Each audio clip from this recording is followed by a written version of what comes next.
నమస్తే welcome to digital news ముందుగా headlines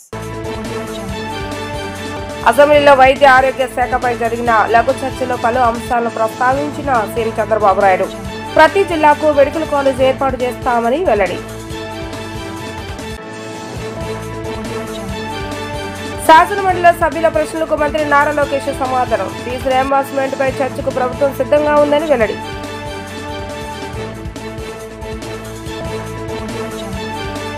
ఇంద్రకీలాద్రిపై ఘనంగా కొనసాగుతున్న దేవి శరన్నవరాత్రి ఉత్సవాలు అన్నపూర్ణదేవిగా భక్తులకు దర్శనమిస్తున్న దుర్గమ్మ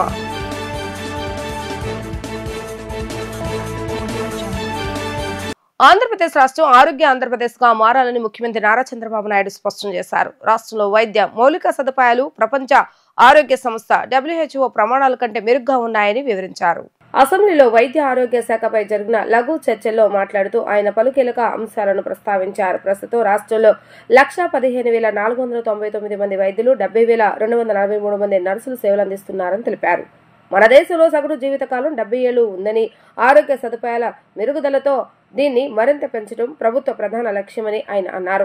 వైద్య రంగంలో సిజేరియన్ కాన్పులు ఎక్కువ అవుతున్నాయని, ముఖ్యంగా 90% సిజేరియన్లు ప్రైవేట్ హాస్పిటల్లోనే జరుగుతున్నాయని తెలిపారు. భగవంతుడు ఇచ్చిన శరీరాన్ని అనవసరంగా ఆపరేషన్లకు గురి చేయడం సరైంది కాదని వ్యాఖ్యానించారు. తేదీలు చెప్పి ముహూర్తాలు పెట్టుకుని ఆపరేషన్లు చేయడం ఆందోళనకరమని చెప్పారు. ఈ ధోరణిని తగ్గించేందుకు ప్రభుత్వం చర్యలు తీసుకుంటుందని, అవసరం ఉన్నప్పుడు మాత్రమే ఆపరేషన్లు జరగాలని వైద్య ఆరోగ్య శాఖతో పాటు ప్రైవేట్ హాస్పిటల్కు సూచిస్తున్నామని తెలిపారు.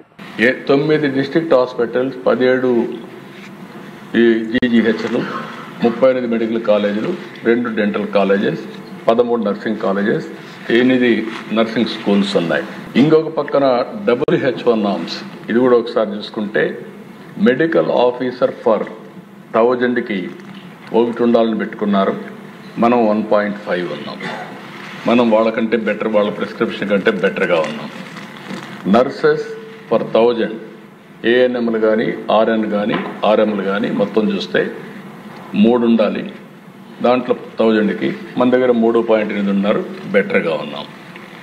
ఇంకొక పక్కన total physicians, nurses, midwives అందరూ కూడా 10,000కి 44.5 ఉండాలి. మన దగ్గర 50.9 ఉంది. ఇది కూడా బెటర్గా ఉంది వరల్డ్ హెల్త్ ఆర్గనైజేషన్ కంటే. అంటే మొత్తం మన దగ్గర చూస్తే అధ్యక్ష ఈరోజు 1,15,495 మంది, 99 మంది డాక్టర్లు, 70,243 మంది నర్సెస్ ఉన్నారు రాష్ట్రం మొత్తం కలిస్తే. ఇవి చూసినప్పుడు ఒక CHCనే మనం కాన్సన్ట్రేట్ చేయాలి. నేను ఏ విధంగా చేయాలనేది ఆలోచిస్తున్నాం. రాబోయే రోజుల్లో వరల్డ్ హెల్త్ ఆర్గనైజేషన్ కానీ, అదే మరిగా ఇండియన్ పబ్లిక్ హెల్త్ స్టాండర్డ్స్ కానీ దీనికంటే మెరుగ్గా చేసేదానికి ప్రయత్నం చేస్తాం. సిజేరియన్ డెలివరీస్ ఇది లేదు దీంట్లో, ఇది కూడా మీరు గుర్తుపెట్టుకోవాలి. 56.62% సిజేరియన్ డెలివరీస్. ఇది డేంజరస్ ట్రెండ్. అంటే ఈ డాక్టర్లు కూడా ఎక్కడికక్కడ డబ్బుల కోసం వచ్చిన వాళ్ళందరికీ సేఫ్ డెలివరీ ప్రాక్టీస్ చేయాల్సింది పోయి సిజేరియన్ ప్రోత్సహించే పరిస్థితికి వస్తున్నారు. This is highest among all states. మంది అన్ని రాష్ట్రాల కంటే ఆంధ్రప్రదేశ్ సిజేరియన్ ఆపరేషన్లో నెంబర్ 1. అంటే 90% సిజేరియన్ అన్ని ప్రైవేట్ హాస్పిటల్ జరుగుతున్నాయి. నవ్ ఐఎమ్ ఆస్కింగ్ హెల్త్ మినిస్టర్ని, వాళ్ళందరినీ పిలిపించి చెప్పి ఈ ప్రభుత్వం దీన్ని ఏమాత్రం కూడా ఆమోదించాం. సేఫ్ డెలివరీ, యోగా కూడా నేర్పించే పరిస్థితి రావాలి. ఇప్పటి నుంచి దాని మీద శ్రద్ధ పెట్టాలి. ఎప్పుడు కూడా ఆపరేషనే. భగవంతుడు ఇచ్చినటువంటి నేచురల్ బాడీని కట్ చేయడం కరెక్ట్ కాదు. అందుకనే దానిపైన కూడా శ్రద్ధ పెడతాం. అదే సమయంలో 4.12% NTR వైద్య సేవ సిజేరియన్ ఆపరేషన్ ఖర్చు పెడుతున్నాం. ఇది కూడా మనం గుర్తుపెట్టుకోవాల్సింది. దీన్ని ఏ విధంగా హ్యాండిల్ చేయాల్సిన అవసరం ఉంది. అమ్మఒడి రాలేదని కానీ తల్లికి వందనం వస్తుందంటూ వైఎస్ఆర్సీపీ సభ్యులకు మంత్రి లోకేష్ కౌంటర్ ఇచ్చారు. తల్లికి వందనం లబ్ధిదారులు ఎంతమంది అంటూ శాసనమండలిలో వైఎస్ఆర్సీపీ సభ్యులు అడిగిన ప్రశ్నకు ఆయన సమాధానం ఇచ్చారు. వైఎస్ఆర్సీపీ ప్రభుత్వంలో అమ్మఒడి పేరిట కొందరికే పథకాన్ని పరిమితం చేస్తారని ఆయన విమర్శించారు. తల్లికి వందనం కింద కూటమి ప్రభుత్వం ఎంతమంది పిల్లలు ఉంటే అంతమందికి 15,000 ఇస్తుందని చెప్పారు. పారిశుద్ధ కార్మికులు, ఆశా వర్కర్లు, అంగన్వాడీ వర్కర్లకు తల్లికి వందనం వర్తించడం లేదని చైర్మన్ అడిగారు. అందరికీ వర్తించేలా జియో లేదా మెమో ఉందా అని ప్రశ్నించారు. పారిశుద్ధ కార్మికులకు తల్లికి వందనం వర్తించేలా జియో ఉంటుంది. జియోలోని అంశాలని లోకేష్ చైర్మన్ కు చదివి వినిపించారు. అంగన్వాడీ, ఆశా వర్కర్స్ తమకు వర్తింప చేయాలనే వినతి పత్రం పరిశీలనలో ఉందని చర్చించి నిర్ణయం తీసుకుంటామని అన్నారు. ఈరోజు ఇద్దరు మాట్లాడారు అధ్యక్ష. ఒకరు రమేష్ గారు మాట్లాడారు, ఇంకోటి ఇజ్రాయెల్ గారు మాట్లాడారు. ఒక ఆయనేమో 63 లక్షల మందికి వచ్చిందంటారు, ఇంకొక ఆయనేమో 57 లక్షల మందికి వచ్చిందంట. ముందర మీరు క్లారిటీ తెచ్చుకోండి ఎంతమందికి వచ్చింది. మీకే క్లారిటీ లేదు. మీ పార్టీలో ఇద్దరు సభ్యులు మాడితే ఒక్కొక్కరు ఒక నంబర్ చెప్తారు. నంబర్ 2 63 లక్షల మందికి మీరు ఇచ్చారు, మిగతా వాళ్ళకి ఎందుకు డిలే చేశారు? నేను ఆ రోజే చెప్పాను అధ్యక్ష, పిల్లలు ఫస్ట్ క్లాస్లో జాయిన్ అయిన తర్వాత అపార్ ఐడి ద్వారా ఏ పాఠశాలలో జాయిన్ అయ్యారో మాకు తెలుస్తుంది. అది అయిన వెంటనే మేము డబ్బులు ఇస్తాం. సేమ్ థింగ్ 10th క్లాస్ నుంచి 11th క్లాస్కి వెళ్ళినప్పుడు ఆ ట్రాన్సిషన్లో అక్కడ చేరిన తర్వాత మేము వెరిఫై చేసుకొని డబ్బులు ఇస్తాను అధ్యక్ష. మేము కట్టుబడి ఉన్నాం. ఎక్కడన్నా గ్యాప్స్ ఉంటే అధ్యక్ష చాలా ట్రాన్స్పరెంట్గా వాట్సాప్ ద్వారా హాయిగా వాళ్ళు మెసేజ్ పెట్టచ్చు. ఒకవేళ రాకపోతే ఏ కారణాల వల్ల వాళ్ళకి రాలేదో కూడా చెప్తా అధ్యక్ష. అక్కడ రిడ్రెసల్ మెకానిజం కూడా వాళ్ళ ఇంట్లో కూర్చుని ఎక్కడికి వెళ్ళాల్సిన అవసరం వాట్సాప్ ద్వారానే కమ్యూనికేట్ చేసుకోవచ్చు అధ్యక్ష. మన మిత్రాన్ని కూడా మేము పెట్టాం. 2 ఇజ్రాయెల్ గారు మాడుతూ 300 యూనిట్లు కరెంటు యాప్కాస్లో పనిచేసిన వారికి, అట్లా భూమి ఉన్న వారికి మీరు ఇవ్వట్లేదన్నారు. ఎవరు పెట్టారు అధ్యక్ష ఈ రూల్స్ అని? మీరే పెట్టారు. ఎవరు పెట్టారు ఈ రూల్స్? సార్ రూల్స్ పెట్టింది ఎవరు సార్? మీరే పెట్టారు. పులివెందుల ఎమ్మెల్యే జగన్మోహన్ రెడ్డి గారు పెట్టారు ఈ రూల్స్. ఆయన రూల్స్ పెట్టారు. We are following it. కాదని చెప్పండి. మీరు ఒకటి మీరు మళ్ళీ ఇప్పుడు మాట వేస్తారు సార్. ఇదే సార్ ప్రశ్న వేయించుకుని ఇరుక్కుంటా ఉంటే ఇదే అంటారు. ఇప్పుడు నేను సూటిగా వాళ్ళకి సమాధానం చెప్తున్నా. 300 యూనిట్లు పెట్టింది ఎవరు? మీరు. యాప్కోస్కి రాకుండా చేసింది ఎవరు? మీరు. భూమి ఇంత ఉంటే ఇవ్వకూడదని రూల్ పెట్టింది ఎవరు? మీరు. తిప్పి మమ్మల్ని అడుగుతారు చాలా మంది అధ్యక్ష. రూల్స్ మీరు పెడతారు, గైడ్ లైన్స్ మీరు ఫ్రేమ్ చేస్తారు. కనీసం అంత లేకపోతే ఎల్ఓపి గారు వెళ్ళండి, పాఠాలు చెప్పించుకోండి. ఎల్ఓపి గారు మంత్రిగా ఉన్నప్పుడు ఇది చాలా క్లియర్గా వచ్చింది అధ్యక్ష. రెండోది అధ్యక్ష, గవర్నమెంట్ ఆఫ్ ఇండియా ఎంతమంది పిల్లలు చదువుతున్నారనే కానీ నంబర్స్ చెప్పారు అధ్యక్ష. ప్రాసెస్ ఫాలో అయ్యాం. అర్హులందరికీ మేము ఇస్తున్నాం, దాంట్లో ఎలాంటి డౌట్ లేదు. 2 కొంతమంది పిల్లలకి 9,000 పడిందని గౌరవ సభ్యులు చెప్పారు అధ్యక్ష. అక్కడ ఏంటంటే అధ్యక్ష, మన ఎస్సీ విద్యార్థులకి కేంద్ర ప్రభుత్వం కూడా డబ్బులు ఇస్తుంది అధ్యక్ష. ఆ 2 జోడించి ఆ డబ్బులు వేస్తాం అధ్యక్ష. సో మన వాటా అంటే ఆంధ్ర రాష్ట్రం వాటా మేము వేసాం అధ్యక్ష. కేంద్ర ప్రభుత్వం ఇచ్చే నిధులు కేంద్ర ప్రభుత్వం ఇస్తుంది అధ్యక్ష. దానివల్ల కొంచెం టైం డిఫరెన్స్ అనేది ఉంది అధ్యక్ష. ఇది వాస్తవం. About 30 to 45 days time difference ఉంది అధ్యక్ష. అంతేగాని పిల్లలకి మేము డబ్బులు వేసేది ఎలాంటి సందేహం లేదు. అర్హులందరికీ డబ్బులు ఇస్తామని ఈ సభాముఖంగా నేను తెలుపుతున్నాను అధ్యక్ష. అదేవిధంగా అధ్యక్ష, రమేష్ గారు మాట్లాడుతూ నెలకి 15,000 రూపాయలు వాళ్ళు ఇచ్చారంటున్నారు అధ్యక్ష. ఇచ్చింది సంవత్సరానికి 13,000 రూపాయలు అధ్యక్ష. అది కూడా మళ్ళీ చివరి సంవత్సరాలు ఇంకొక 500 తగ్గించారు అధ్యక్ష. ఇచ్చింది 4 సంవత్సరాలు అధ్యక్ష. మేము కట్టుబడి ఉన్న కార్యక్రమానికి తప్పనిసరిగా ప్రతి సంవత్సరం తల్లికి వందనం ఎంతమంది అర్హులు ఉన్నా అంతమంది అర్హులకి ఇస్తాం అధ్యక్ష. ఇజ్రాయెల్ గారు మాట్లాడుతూ రేషన్ కార్డు లేకపోతే మీరు ఇవ్వట్లేదు అంటారు అధ్యక్ష. ఎట్లా ఇవ్వాలి అధ్యక్ష? అడిగేదానికి కూడా ఉండాలి. ఇంద్రకీలాద్రిపై దసరా శరన్నవరాత్రి ఉత్సవాలు అంగరంగ వైభవంగా జరుగుతున్నాయి. ఈ నేపథ్యంలో అమ్మవారి ఆలయంలో దసరా మహోత్సవాలు 3వ రోజుకు చేరుకున్నాయి. అమ్మవారు అన్నపూర్ణాదేవిగా భక్తులకు దర్శనమిస్తున్నారు. అమ్మను దర్శించుకునేందుకు ఉదయం 4 గంటల నుంచి భక్తులు క్యూ లైన్ లో బారులు తీరారు. దీనిపై మరింత సమాచారం ఇంద్రకీలాద్రిపై నుంచి మా ప్రతినిధి లిఖిత అందిస్తారు. ఇంద్రకీలాద్రిపై దేవి శరన్నవరాత్రి ఉత్సవాలు అంగరంగ వైభవంగా కొనసాగుతున్నాయి. 3వ రోజు అమ్మవారు శ్రీ అన్నపూర్ణాదేవిగా కూడా భక్తులకు దర్శనమిస్తున్నారు. ఉదయం 3 గంటల నుంచే కూడా భక్తులు పెద్ద ఎత్తున అమ్మవారిని దర్శించుకోవడానికి వస్తున్నారు. ఈ నేపథ్యంలో ఎలాంటి అవాంఛనీయ సంఘటనలు జరగకుండా కూడా పోలీసులు కట్టుదిట్టమైన ఏర్పాట్లు చేశారు. ఇక ఈ అలంకారం యొక్క విశిష్టతపై మనతో మాట్లాడటానికి పురాణ పండితులు వెంకటేశ్వర శాస్త్రి ఉన్నారు. ఆయన అడిగి తెలుస్తాం. స్వామి చెప్పండి, ఈ అలంకారం యొక్క విశిష్టత ఏంటి? అమ్మవారు తన చేతిలో అన్నపాత్రను ధరించి ఈశ్వరుడికి భిక్ష సమర్పిస్తున్నటువంటి స్వరూపం.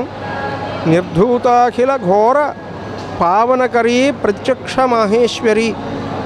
అమ్మవారి యొక్క అనుగ్రహం ఎటువంటిది అంటే ఆ అమ్మవారిని స్మరించినటువంటి వారికి, తలచిన వారికి, దర్శించిన వారికి సకాలంలో షడ్రసోపేతమైనటువంటి భోజనం లభిస్తుంది. అంతేకాక అమ్మవారి యొక్క స్వరూపం మహాపుణ్యాన్ని ప్రసాదించేటువంటి స్వరూపం. అమ్మవారి దర్శనం చేత పుణ్యం కలుగుతుంది. అమ్మవారి అనుగ్రహం కలిగినటువంటి వారికి చాలా విశేషమైనటువంటి ఆయురారోగ్యాలు, సౌఖ్యానందాలు కలుగుతాయి. అమ్మవారి అనుగ్రహం ఎవరి మీదైతే ఉంటుందో వాళ్ళు మహాన్నదాతలై లోకంలో అనేక మందికి భోజనం పెడతారు. అన్నదాత యొక్క మాహాత్మ్యాన్ని తెలియజేసేటువంటి దివ్యమంగళ స్వరూపం అమ్మవారిది. అన్నదాతలైనటువంటి వాళ్ళు అసూయాద్వేషాలకు చాలా దూరంగా ఉంటూ దయాదాక్షిణ్యాది సద్గుణాలతో ఎదుటివారి యొక్క ఆనందమే తమ ఆనందంగా భావిస్తూ మరి వారందరూ కూడా మరి చాలా విశేషమైనటువంటి ఆత్మవత్ సర్వభూతాని అనేటువంటి భావనతో ఉంటారు. ఇది అన్నదానం యొక్క మహాత్మ్యం. కాబట్టి అన్నదాన పుణ్యం విశేషమైనటువంటిది కనుక ఈరోజు అన్నపూర్ణేశ్వరి అవతారం రోజున అన్నదానం చేసినట్లయితే అమ్మవారి అనుగ్రహం చాలా విశేషంగా కలుగుతుంది. అమ్మవారిని దర్శించుకొని అందరూ కూడా సంవత్సరం అంతా కూడా ఆహార ధాన్యాలకు కొరత లేకుండా చక్కటి భోజనం చేస్తూ ఆయురారోగ్య ఐశ్వర్యాలతో తొలతోగలరు. శ్రీమాత్రే నమః. స్వామి, అమ్మవారికి ఇవాళ దేవస్థానంలో ఏ పూజా కార్యక్రమాలు నిర్వహిస్తారు, అదేవిధంగా ఏ నైవేద్యాలు అమ్మవారికి సమర్పిస్తారు? ఈ నవరాత్ర వ్రతం అంతా కూడా శాస్త్రోక్తమైనటువంటి విధానంతో సంప్రదాయ సిద్ధంగా చేసేటువంటి పూజా సేవా కార్యక్రమాలు. ఈ నవరాత్రులంతా కుంకుమ పూజ అమ్మవారికి చాలా ప్రధానంగా జరుగుతుంది. తరువాత శాస్త్రోక్తమైనటువంటి నైవేద్యాలన్నీ కూడా సమర్పించి అమ్మవారిని సంతోషింపజేస్తారు. శ్రీమాత్రే నమః. మొత్తం మీద చూసుకున్నట్లయితే అమ్మవారిని శ్రీ అన్నపూర్ణాదేవిగా దర్శనమిస్తున్న అమ్మవారిని దర్శించేందుకు పెద్ద ఎత్తున కూడా భక్తులు తరలి వస్తున్నారు. ఉదయం 3 నుంచి కూడా అమ్మవారిని దర్శించేందుకు పెద్ద ఎత్తున కూడా తరలి వస్తున్నారు. అన్నపూర్ణాదేవిగా అమ్మవారిని దర్శించుకుంటే కనుక అన్నదాన కార్యక్రమం కూడా నిర్వహిస్తే అమ్మవారి క్షోభ కటాక్షాలు అన్నీ ఉంటాయని చెప్పి కూడా వేద పండితులు చెప్తున్నారు. ఈ నేపథ్యంలో ఇప్పటికే వేకువజాము నుంచి కూడా పెద్ద ఎత్తున భక్తులు తరలి వస్తున్నారు. 7 to 9 మధ్యలో ఏదైతే టైమింగ్ ఉందో ఈ టైమింగ్లో పెద్ద ఎత్తున VVIPల తాకిడి కూడా ఎక్కువగా ఉన్న నేపథ్యంలో ఎలాంటి అవాంఛనీయ సంఘటనలు జరగకుండా పోలీస్ అదేవిధంగా రెవెన్యూ సిబ్బంది అన్ని ఏర్పాట్లు కూడా చేస్తున్న పరిస్థితి ఇక్కడ కనిపిస్తుంది. ఇక్కడున్న పరిస్థితి. వీడియో జర్నలిస్ట్ శ్యామ్తో లిఖిత, డిజిటల్ న్యూస్, ఇంద్రకీలాద్రి నుంచి. అమ్మవారికి ప్రతిరోజు 7 పర్యాయాలు నివేదనలు చేయాల్సి ఉన్నందున ఆయా సమయాల్లో 15 నిమిషాల పాటు దర్శనాన్ని నిలిపివేస్తామని దుర్గగుడి కార్యనిర్వహణ అధికారి సేనానాయక్ తెలిపారు. అమ్మవారి దర్శనానికి వచ్చే భక్తులకు ఎటువంటి ఇబ్బందులు కలగకుండా అన్ని రకాల ఏర్పాట్లు చేస్తామని ఆయన వివరించారు. ఈ సందర్భంగా ఈవో సేనానాయక్ మాట్లాడుతూ తెల్లవారుజామున 3 గంటలకు బాలభోగ నివేదన, ఉదయం 6 గంటలకు చిత్రాన్నం నివేదన, ఉదయం 8:30 గోడను నివేదన, 10:30 రాజభోగ నివేదన, మధ్యాహ్నం 12 గంటలకు పంచభోగ నివేదన, సాయంత్రం 4 గంటలకు విశేష భోగ నివేదన, సాయంత్రం 6:30 నుంచి 7:30 వరకు మహా నివేదన ఉంటాయని, అందువల్ల ఆయా సమయాల్లో దర్శనాలు 15 గంట పాటు నిలిపివేస్తామని భక్తులు ఈ విషయాన్ని గమనించి సహకరించాలని విజ్ఞప్తి చేశారు. దసరా మహోత్సవాలు వైభవంగా కొనసాగుతున్నాయని అన్నారు. 19,629 మందికి అన్నం ప్రసాదం అందించామని అన్నారు. దసరా ఉత్సవాల్లో 2వ రోజు సాయంత్రం సమయానికి పలు రకాల సేవలు, దర్శన టికెట్ల రూపేణా 25,48,725 రూపాయలు ఆదాయం వచ్చిందన్నారు.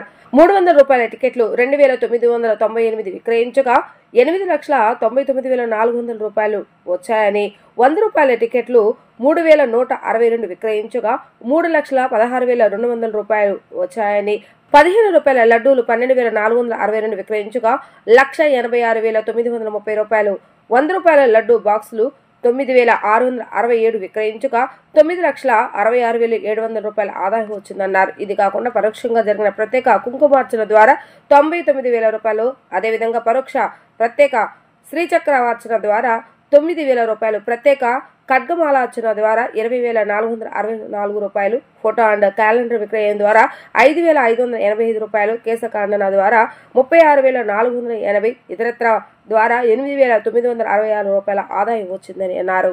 శ్రీ దుర్గా మల్లేశ్వర స్వామి దేవస్థానం నందు కనకదుర్గ అమ్మవారు గాయత్రి దేవ అలంకరణతో ఉదయం నుంచి కూడా భక్తులందరికీ దర్శనమిస్తున్నారు.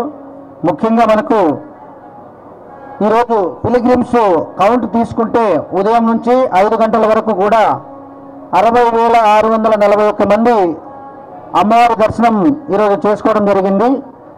అదేవిధంగా అన్నప్రసాదం స్వీకరణ 19,629 మంది అన్నప్రసాద వితరణ అనేది జరిగింది. కళ్యాణకట్ట సంబంధించి 877 మంది ఈరోజు కౌన్సిలింగ్లో పాల్గొనడం జరిగింది. అదేవిధంగా చిన్నపిల్లలు మిస్ అవ్వకుండా చైల్డ్ ట్యాగ్ వేయడం జరిగింది. దాదాపు 3,695 మంది పిల్లలకు చిన్నపిల్లల ట్యాగ్స్ అనేది మనము ఇవ్వడం జరిగింది. టోటల్గా మనకు ఈ లడ్డూలకు సంబంధించి 15 రూపాయల లడ్డు, తర్వాత 6 లడ్డులు ఒక ప్యాక్ కింద వచ్చే లడ్డులు అన్నింటినీ కలిపి 70,464 రూపాయలు ఈరోజు కేవలం లడ్డు మీద మనకు ఆ యొక్క లడ్డు సేల్స్ అనేది జరగడం జరిగింది. ఇది ఈరోజు మనకు 5 గంటల వరకు వచ్చిన స్టాటిస్టిక్స్ అండి. అదేవిధంగా చాలామంది భక్తులు ఏమనుకుంటున్నారంటే మనము ఈ యొక్క అమ్మవారికి సంబంధించి నివేదన సమయాలలో ఆపుతున్నాం. వాస్తవంగా ఉదయం తెల్లవారుజామున 3 గంటలకు బాలభోగం అనేది యొక్క నివేదన ఉంటుంది. ఉదయం 6 గంటలకు చిత్రాన్నం నివేదన ఉంటుంది. ఉదయం 8:30 గంటలకు గూడాన్నం నివేదన ఉంటుంది. అదే ఉదయం 10:30 గంటలకు రాజభోగ నివేదన, మధ్యాహ్నం 12 గంటలకు పంచభోగ నివేదన, సాయంకాలం 4 గంటలకు విశేష భోగ నివేదన అని చెప్పేసి ప్రతిరోజు ఈచ్ నివేదనకు 15 నిమిషాలు టైం తీసుకుంటుంది. ఇది ప్రతిరోజు కూడా పేపర్లో కూడా వస్తూ ఉంది, మైకులో కూడా అనౌన్స్ చేస్తున్నాము. బట్ మనం ప్రతిసారి కూడా ఈ నివేదనకు ఆపినప్పుడు మాత్రమే కొద్దిగా భక్తుల రద్దీ క్యూలలో కొద్దిగా ఎక్కువైపోతున్నారు. అంతేగాని మేజర్గా ఏ ఒక్క క్యూ లైన్ కూడా నిలపకుండా వచ్చిన భక్తులు వచ్చినట్టు ఎంత తొందరగా అయితే దర్శనం చేసుకుని వెళ్తున్నారో అంత తొందరగా చేసుకుంటున్నారు. ఇది మీ ద్వారా ఇది భక్తులందరికీ తెలియాల్సిన అవసరం ఉందని చెప్పేసి తెలియజేయడం జరుగుతుందండి. నరేంద్ర మోడీ ప్రభుత్వం 2025 దసరా దీపావళి పండుగ జీఎస్టీ రూపంలో ముందే తెచ్చారని మెదక్ ఎంపీ రఘునందన్ తెలిపారు. కొంతమంది తెలివి లేని వాళ్ళు ఇష్టం వచ్చినట్లుగా జీఎస్టీ గురించి మాట్లాడుతున్నారని ఆయన విమర్శించారు. ఇంద్రకీలాద్రిపై దసరా శరన్నవరాత్రి ఉత్సవాలు అంగరంగ వైభవంగా జరుగుతున్నాయి. ఇంద్రకీలాద్రి అమ్మవారిని మెదక్ ఎంపీ రఘునందన్ దర్శించుకున్నారు. ఈ సందర్భంగా ఆయన మాట్లాడుతూ నరేంద్ర మోడీ ప్రభుత్వం 2025 దసరా దీపావళి పండుగ జీఎస్టీ రూపంలో ముందే తెచ్చారని తెలిపారు. కొంతమంది తెలివి లేని వాళ్ళు ఇష్టం వచ్చినట్లుగా జీఎస్టీ గురించి మాట్లాడుతున్నారని, వాళ్ళందరికీ మంచి బుద్ధి ప్రసాదించాలని అమ్మవారిని కోరినట్లుగా చెప్పారు. జీఎస్టీ రూపంలో గతంలో ప్రజలపై విపరీతమైన భారాలు వేసిన ఘనత కాంగ్రెస్ పార్టీది అని ఆయన ఆరోపించారు. దేశ ప్రజల కోసం పనిచేస్తున్న నరేంద్ర మోడీకి నిండు నూరేళ్లు ఆయుష్ ఇవ్వాలని అమ్మవారికి పూజలు చేసినట్లుగా చెప్పారు. 4 స్లాబ్లుగా ఉండే జీఎస్టీని 2 స్లాబ్లుగా చేసిన ఘనత నరేంద్ర మోడీకి దక్కుతుందన్నారు. ఆలయంలో దర్శన ఏర్పాట్లు చాలా బాగున్నాయని, ఏర్పాట్లు బాగా చేసిన కలెక్టర్ ఆలయ సిబ్బందికి ఆయన అభినందన తెలిపారు. శరన్నవరాత్రుల సందర్భంగా భారత ప్రభుత్వం నరేంద్ర మోడీ గారి నాయకత్వంలో ఈ దేశ ప్రజలందరికీ 2025 ఇయర్లో రెండవసారి దీపావళి పండుగను ముందుగానే జరుపుకునేటువంటి అవకాశాన్ని ఇచ్చింది.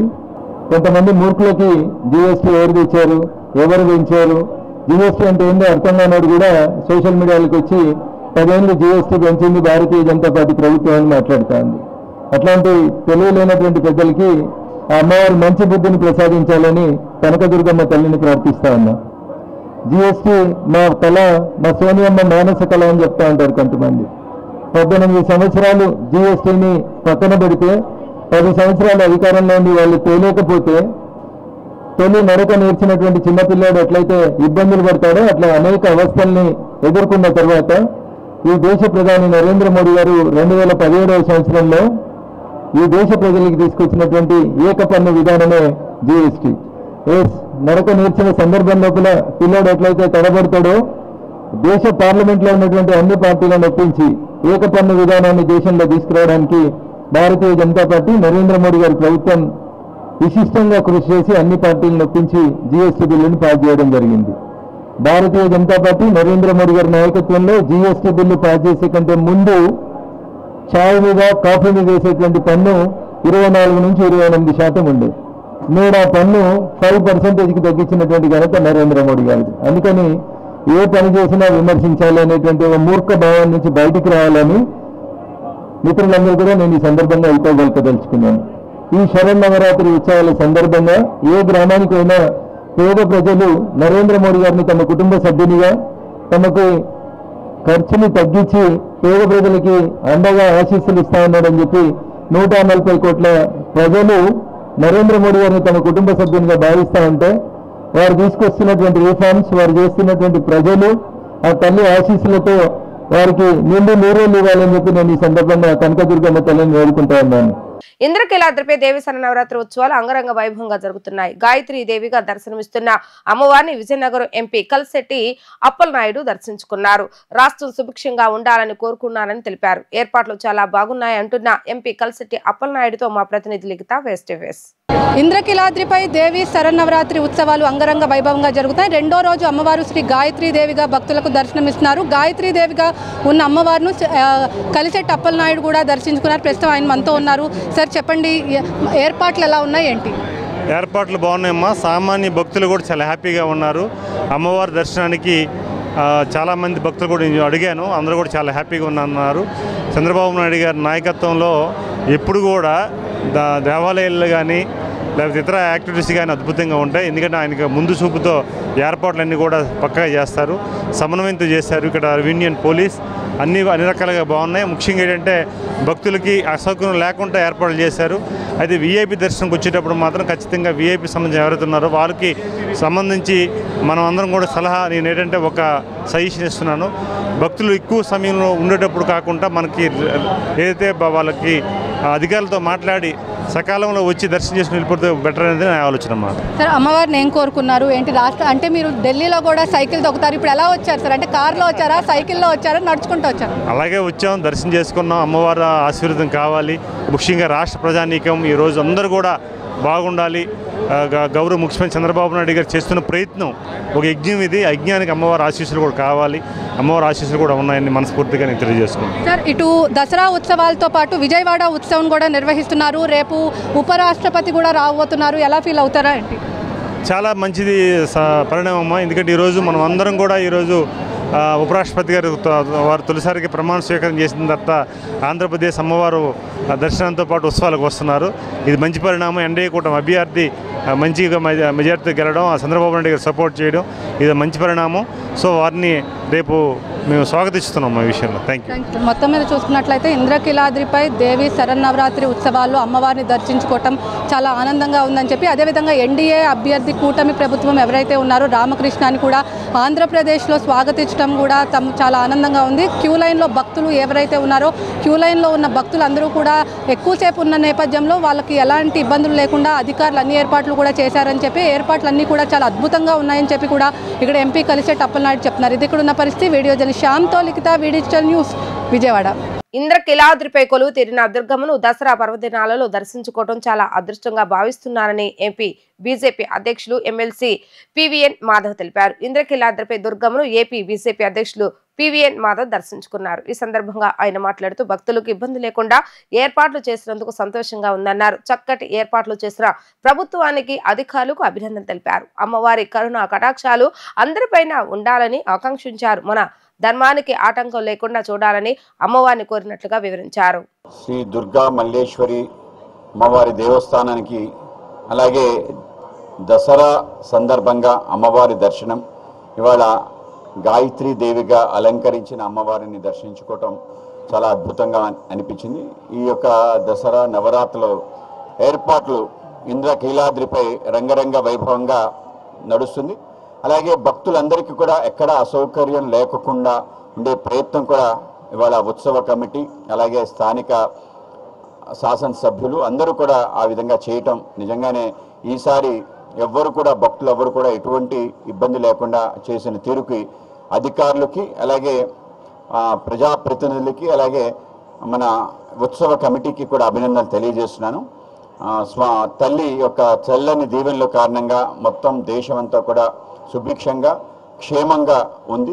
రాబో కాలంలో కూడా అమ్మవారి యొక్క కరుణా కటాక్ష వీక్షణాలు అందరిపైన ప్రసరించాలండి. ఆ తల్లి దీవెనల కారణంగా మనందరికీ కూడా మంచిగా సంక్షేమం జరగాలని చెప్పి, పాడి పంటలు బాగా పండాలని, అలాగే అందరికీ కూడా వాళ్ళ జీవితాల అభివృద్ధి జరగాలని చెప్పి ఈ యొక్క దసరా నవరాత్రి సందర్భంగా అమ్మవారిని ప్రార్థించడం జరిగింది. రాబో కాలంలో మన ధర్మానికి ఎటువంటి ఆటంకం కలగకుండా ఒక పరిస్థితి ఏర్పడాలి. అటువంటి ఒక వైభవోపేతమైన మన దేశానికి అలాగే మన ప్రాంతానికి ఒక స్థాయి రావాలని చెప్పి అమ్మవారిని మేము కోరుకోవటం జరిగింది. ఆ విధంగా ఈ యొక్క ఉత్సవ కమిటీ అలాగే మిగతా సభ్యులందరికీ అలాగే అధికారులు కూడా ఈ సందర్భంగా అభినందనలు తెలియజేస్తున్నాం. ఇంద్రకీలాద్రిపై దుర్గా మల్లేశ్వర స్వామి వారి నగరోత్సవ కార్యక్రమం కనుల పండుగగా సాగింది. దుర్గగుడి నుంచి కృష్ణానది వరకు ఉత్సవ మూర్తులతో నగరోత్సవం కార్యక్రమాన్ని నిర్వహించారు. మేళతాళాలు, డప్పు వాయిద్యాలు, కోలాట బృందాలతో ఉత్సవ మూర్తులను పురవీధిలో ఊరేగించారు. దసరా ఉత్సవాలలో భాగంగా శ్రీ గంగా పార్వతీ సమేత మల్లేశ్వర స్వామి నగరోత్సవ సేవ కనుల పండుగగా సాగింది. మల్లేశ్వర స్వామి వారి ఆలయ సమీపంలోని యాగశాల వద్ద నుంచి సేవ ప్రారంభమైంది. తొలుత పల్లకీపై కొలువుదీరిన ఉత్సవమూర్తులకు ఆలయ ఈవో సేనానాయక్ పూజా కార్యక్రమాలను నిర్వహించారు. స్థానాచార్య విష్ణుభట్ల శివప్రసాద్ శర్మ దేవతామూర్తుల వద్ద కొబ్బరికాయ కొట్టి ఊరేగింపును ప్రారంభించారు. మేళతాళాలు, మంగళ వాయిద్యాలు, కేరళ డప్పు కళాకారుల విన్యాసాలు, భక్త బృందాల కోలాట నృత్యాల మధ్య నగరోత్సవం వైభవంగా సాగింది. మహామండపం, కనకదుర్గానగర్, రథం సెంటర్, వినాయక గుడి ఘాట్ రోడ్డు మీదుగా ఊరేగింపు ఆలయానికి చేరుకుంది. మహామండపం ఎదుట ఉత్సవమూర్తులను అర్చకులు పూజా కార్యక్రమాలు నిర్వహించడంతో నగరోత్సవ సేవ ముగిసింది.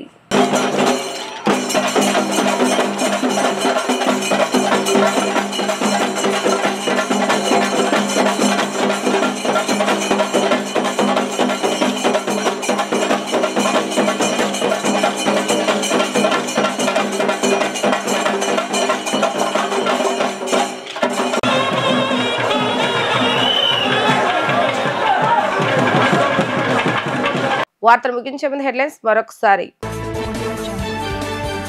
అసెంబ్లీలో వైద్య ఆరోగ్య శాఖపై జరిగిన లఘు చర్చలో పలు అంశాలను ప్రస్తావించిన సీఎం చంద్రబాబు నాయుడు. ప్రతి జిల్లాకు మెడికల్ కాలేజ్ ఏర్పాటు చేస్తామని వెల్లడి. శాసనమండలి సభ్యుల ప్రశ్నలకు మంత్రి నారా లోకేష్ సమాధానం. ఫీజు రియంబర్స్మెంట్ పై చర్చకు ప్రభుత్వం సిద్ధంగా ఉందని వెల్లడి.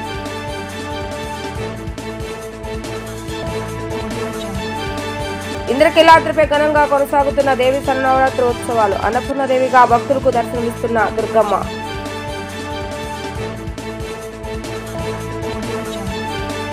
ఇవి ఈ రోజు వార్తా విశేషాలు. మరలా తిరిగి ప్రసారమయ్యే వార్తలు మళ్ళీ కలుద్దాం. అంతవరకు సెలవు. నమస్కారం.